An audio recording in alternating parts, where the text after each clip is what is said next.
De 2009 para 2010 foi de mais de 100%. Para falar sobre este assunto, nós recebemos aqui no estúdio a professora de Direito Familiar da UNB, Suzana Viegas. Bom dia, professora. Bom dia. Obrigada pela sua participação aqui, viu? Obrigada pelo convite. A mudança realmente é muito grande? O que precisava antes e o que precisa agora para que a pessoa possa se divorciar? O processo de divórcio realmente foi simplificado, porque antes era necessário que a pessoa passasse por uma prévia separação judicial ou então aguardasse 2 anos de separação de fato para entrar com pedido de divórcio. E hoje? Hoje está bem mais simples, não existe um período mínimo de espera para que se possa requerer o divórcio. Então a pessoa basta reunir os documentos necessários e ingressar com pedido judicial ou extrajudicial. Agora isso tem alguns critérios, por exemplo, não pode ter filhos, Claro. não é isso? Quais são os critérios que podem tornar esse processo mais lento? Mais lento? São basicamente 2 modalidades, né? A judicial e a extrajudicial. A modalidade mais simples e rápida é a extrajudicial, que é feita perante o cartório. Nesse caso, existem alguns requisitos a serem cumpridos. Por exemplo, o casal não pode ter filhos menores nem filhos incapazes. E também a necessidade de um acordo acerca das condições do divórcio.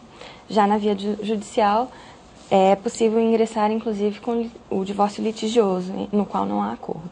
Então, assim, se tiver um acordo e o casal não tiver filhos pequenos, qual o procedimento, então? Vai no cartório, pede divórcio? Mais ou menos. Primeiro, as partes devem procurar um advogado ou um defensor público, porque a lei exige a presença de um advogado.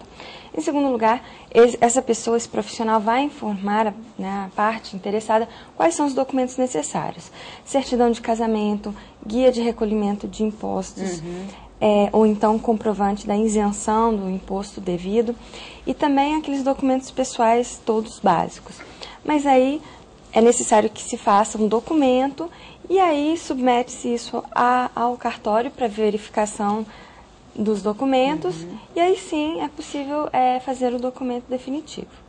E aí, como é que você tem que ir à justiça, encaminhar esse documento, esse divórcio? Como é que é esse processo? Não, sendo extrajudicial, basta procurar o cartório. O cartório é suficiente. Exatamente, não existe necessidade de homologação perante a justiça. E se tiver, por exemplo, mulher que trocou o nome, quer voltar com o nome, como é que é esse processo? Não tem problema nenhum, porque se havendo consenso, inclusive acerca do uso do nome, isso pode ser perfeitamente dito na hora da assinatura da escritura, não tem problema. Agora, como nós falamos aqui no começo, o que se percebe é que realmente com o fim ou a diminuição, né, dessa burocracia, o número de divórcios aumentou consideravelmente? Sim, isso de fato é uma realidade. Porém, é importante dizer que o advento dessa mudança não enfraqueceu a família.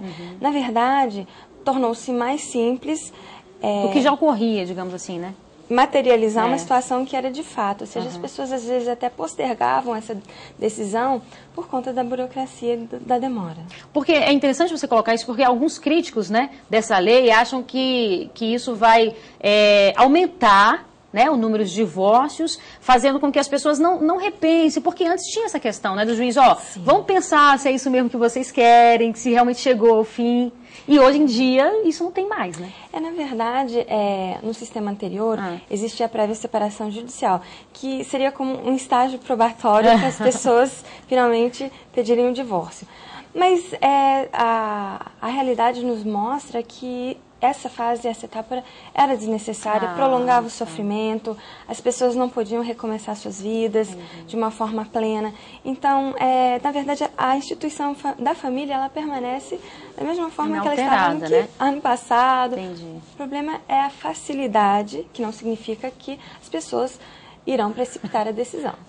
Quer dizer, não quer dizer que a pessoa vai divorciar porque a lei facilitou, em hipótese alguma. Simplesmente só vai facilitar uma situação que já chegou ao fim. Claro, é uma mudança muito grande e sendo uma mudança em relação à família, às vezes custa, né, a acostumar. Mas isso vai se sedimentando e as pessoas vão encarar isso com mais naturalidade.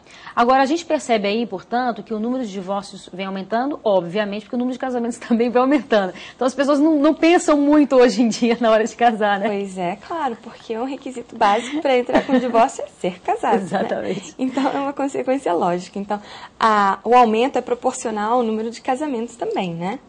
Então é bom as pessoas estarem mais conscientes, tanto na hora de casar quanto na hora de descasar. Sim, claro. E também acho importante dizer que quando o processo é realizado perante o cartório, as pessoas que são reconhecidamente hipossuficientes, ou seja, carentes, não têm recursos, elas têm direito à isenção de emolumentos perante o cartório. Basta apenas a declaração dessa situação de ausência de recursos. Tá ótimo. Nós conversamos aqui então com a professora de Direito Familiar da UNB, Suzana Viegas. Muito obrigada pela sua participação. Obrigada. Tenha um ótimo dia, viu? Obrigada.